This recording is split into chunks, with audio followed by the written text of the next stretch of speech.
தமிழகத்திலேயே மிகப்பெரிய ஷோரூம் மற்றும் 20 வருட அனுபவம் கொண்ட ஈசிடெக்கின் இயர் எண்ட் ஆஃபர் ஆரம்பம். அதிமுக முன்னாள் அமைச்சர் திரு செம்மலை இணைந்திருக்கிறார். திரு செம்மலை, உங்களுடைய மண்டலத்தில் இருந்து ஒருவர் தாவேகாவுக்கு போயிருக்கிறார். அது அவர் அதிமுக வாக்குகளோடு போயிருப்பதா பார்க்கலையா? நிச்சயமாக. அதாவது அனைத்து இந்திய அண்ணா திராவிட முன்னேற்ற கழகத்தை பொறுத்தவரையிலே ஒரு தனி நபரை நம்பி இருக்கிற இயக்கம் அல்ல என்பது உங்களை போன்ற நெறியாளர்களுக்கு ஊடகவியாளர்களுக்கு நன்றாக தெரியும். எனவே இவர் சில சொந்த பிரச்சனை காரணமாக, இன்னும் சொல்ல போனால் அவர் சொன்ன காரணங்கள் எல்லாம் அவருடைய சுயரூபத்தை காட்டுவதாகத்தான் அமைந்திருந்தது. எனவே இவ்வளவு நாள் திட்டமிட்டு ஒரு நாடகத்தை அரங்கேற்றி பார்த்தார். அந்த நாடகத்தை மிக அந்த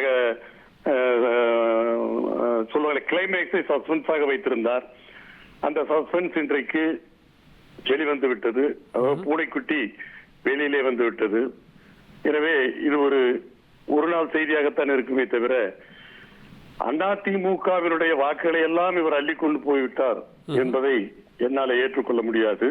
காரணம், இது அதாவது தாவேகாவை பொறுத்தவரையில அதனுடைய தலைவர் இவரை தத்தெடுத்திருக்கிறார் என்றுதான் நான் சொல்ல வேண்டும். காரணம், குழந்தைகளைத்தான் தத்தெடுப்பார்கள். ஆனால் குழந்தை பருவத்தெல்லாம் தாண்டி இவரை தத்தெடுத்திருக்கிறார்கள். அதாவது தாவேகாவை பொறுத்தவரைக்கு வழிகாட்டாதா? பெரியவங்க வழிகாட்டுற மாதிரி தாவேகாவுக்கு வழிகாட்டிட மாட்டாரா? அதாவது தாவேகாவை பொறுத்தவரையில் திரு செங்கோட்டையன் அவர்கள் சொந்த தாயும் அல்ல, தாவேகாவுக்கு செங்கோட்டையன் பெற்ற பிள்ளையும் அல்ல. அப்படித்தான் இருக்கிறது. நீங்கள் சொன்னதை போல இவருடைய அனுபவம் அவர்களுக்கு வழிகாட்டுமா என்று கேட்கிறீர்கள். என்னுடைய அனுபவத்தை வைத்து சொல்லுகிறேன். இவர் என்னை போன்று அதிக அரசியல் அனுபவம் வைக்க 50 ஆண்டு காலத்தை தாண்டியவர்கள். நாங்கள் எல்லாம் சமகால அரசியல்வாதிகள் தான். இருந்தாலும் இன்றைக்கு தாவேகாவை பொறுத்தவரையில் இப்பொழுதுதான் முளைத்து வருகிற செய்தி. இன்றைக்கு அந்த இயக்கத்திலே இருக்கிற திரு விஜய் அவருடைய தொண்டர்கள் கிட்டத்தட்ட வாக்குரிமை பெறக்கூடியவர்கள் அல்லது பெறாதவர்கள் அதுதான் அதிகமாக இருக்கிறார்கள். ஆனால் இவர் வயதை ஒப்பிட்டு பார்க்கிற போது என்னை பொறுத்தவரையில என்ன நடக்கும் என்று சொன்னால், இவர் அந்த கூட்டத்திலே போய் மிங்கிளாகவே முடியாது. அது பெரிய இவர்களுக்கு இருக்கிற டிராபேக். இன்னும் சொல்ல போனால் ஜெனரேஷன் கேப் என்று சொல்வார்கள், தலைமுறை இடைவெளி.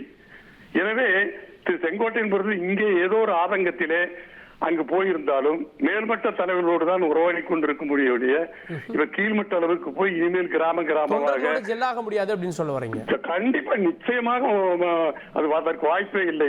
இவர் இவ்வளவு அனுபவம் பெற்றவர் இந்த வயதிலே இனிமேல் ஊராக போய் கொடியேற்றிக் கொண்டு கட்சியை வளர்த்துக் கொண்டு கிளைகளை துவக்கிக் கொண்டு இருக்க வேண்டிய அந்த கட்டாயத்துக்கு ஆளாகி இருக்கிறது சொன்னால் நிச்சயமாக இவராலே அங்கே செயல்படுத்த முடியாது. எனவே இவருடைய வருகை அந்த கட்சிக்கும் அவ்வளவு பலன் கொடுக்காது. அவருடைய விலகல் எங்கள் கட்சிக்கும் எந்த தாக்கத்தையும் ஏற்படுத்தாது. நன்றி திரு செம்மலை. இவர் அங்க ஜெல்லாகவே முடியாது, அங்க யங்ஸ்டர்ஸ் இருக்காங்க, எப்படி இவரால் ஜெல்லாக முடியும் அப்படின்ற கேள்வியை கேட்குறீங்க. இணைந்து உங்களுடைய பார்வைகளை பதிவு செய்ததற்கு நன்றி. தமிழகத்திலேயே மிகப்பெரிய ஷோரூம் மற்றும் 20 வருட அனுபவம் கொண்ட ஈசிடெக்கின் இயர் எண்ட் ஆஃபர் ஆரம்பம்.